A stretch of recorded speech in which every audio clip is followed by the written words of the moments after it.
அன்டைம், அதாவது கர்ப்பிணிகளுக்கு ராத்திரி சாப்பிடணும், இல்லாட்டி நடுராத்திரி சாப்பிடணும், இல்ல சாயங்காலம் சாப்பிடணும் அப்படின்னு ஒரு தவறான சிந்தனையை பதிவு பண்ணிருக்கும். கொஞ்சம் கொஞ்சமா 6 வேளை சாப்பிடுங்கன்னு சொல்லிருக்கோம். அது தப்புங்க. பேபிக்கு கரெக்டா நல்லதா ஒரு வேளை சாப்பிட்டீங்கன்னா போதும். உங்க உடம்புக்காக ஒரு வேளை, அப்புறம் எக்ஸ்ட்ராவா நல்லபடி பால் கொடுக்கணும், அதுக்கு ஒரு வேளை. ஸோ 3 வேளை சாப்பிடுங்க. அதுவும் 400 500 கேலரிக்குள்ள சாப்பிடுங்க. இந்த கேலரி பத்தி எனக்கு அவ்வளவு பெருசா நம்பிக்கை கிடையாது. ஆனா குவாலிட்டி ஆஃப் கேலரி தான் முக்கியம்.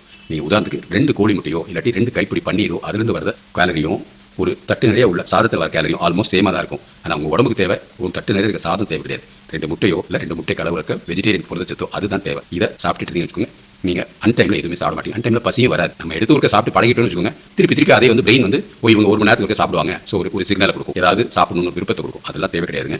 நீங்க குழந்தை உண்டாகும் போது எவ்வளவு கிலோ இருந்தீங்களோ அதோட ஒரு 2 கிலோ இல்ல 5 கிலோ இல்ல 6 கிலோ அதுக்குள்ள உணவு தான் உங்களுக்கு தேவை. அதுக்கு 1 கிலோ கூட ஜாஸ்தி போக வேண்டாம். இதை கரெக்டாக நீங்க ஃபாலோ பண்ணி வச்சுக்கோங்க. உங்க உடம்பு ஆரோக்கியமா இருக்கும், குழந்தைக்கு வர நஞ்சு ஆரோக்கியமா இருக்கும். குழந்தைக்கு நஞ்சு ஆரோக்கியமா இருந்தால் பேபியும் நல்லா இருக்கும். அதான் சிம்பிளான இது. ரொம்பவும் காம்ப்ளிகேட் பண்ண வேண்டாம். நிறைய சாப்பிட்டா தான் குழந்தை வந்து ஆரோக்கியமா இருக்கும், வெயிட்டா இருக்கும், சுகமா இருக்கும் நினைக்காதீங்க. அது முற்றிலும் தவறு. உங்க உடம்புக்கு தேவையானது நீங்க நிறைய புரிஞ்சுக்கணும்.